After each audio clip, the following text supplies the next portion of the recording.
Ngayon pa lang ay pwede nang makonvict si Vice President Sara Duterte ayon kay Attorney Howard Calleja.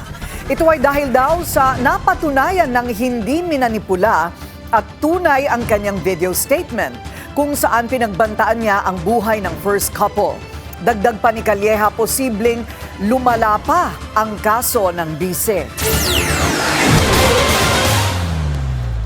Ang kasong grave threats ni Vice President Sara, posibleng maging sedition. Sa panayam sa memo ng Bilyonaryo News Channel, sinabi ni Attorney Calleja na magiging malala ang kaso sa oras na mapatunayan na may kinontrata ngang hitman si VP Sara. Once you make a threat and the other person heard or knows about the threat, yun na po yung grave threat.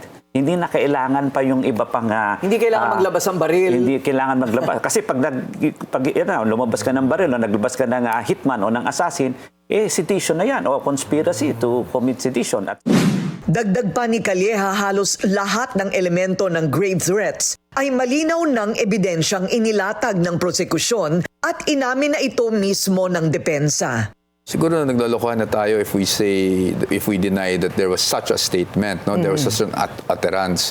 Pero pagdating kasi sa video, syempre kailangan din natin malaman, like I say, hindi naman kasi naglalakad ang ebidensya mag-isa papunta ng korte, di ba? Palagay ko kung ito po'y nasa korte, ay impeachment na talaga siguro ano po. I mean, based on your reasoning, yeah, it's really logical. Pero ito po'y political exercise. So anong inyong prediction dyan? Kung akong tatanungin nyo, as of today, kasi ang importante lang po sa grave threats ay yung malice and intent.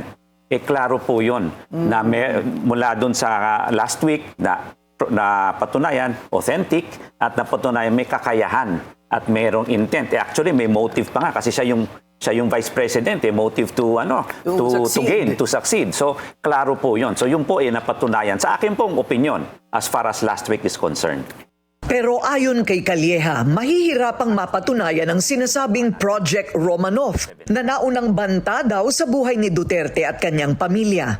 Kung ikaw meron niyang threat na ganito, bakit ngayon mo lang dinalabas? Bakit hindi mo pinaimbestiga last year o nung nakaraan pa? Kasi, it is only a justifying circumstance, but ang tanong dito, valid ba yon o meron ba yon? Anong ginawa mo kung to investigate or to check the validity of it? Manatiling nakatutok sa Bilyonaryo News Channel. Sumubaybay sa aming social media accounts at mag-subscribe sa aming YouTube channel para sa mga bago at eksklusibong balita.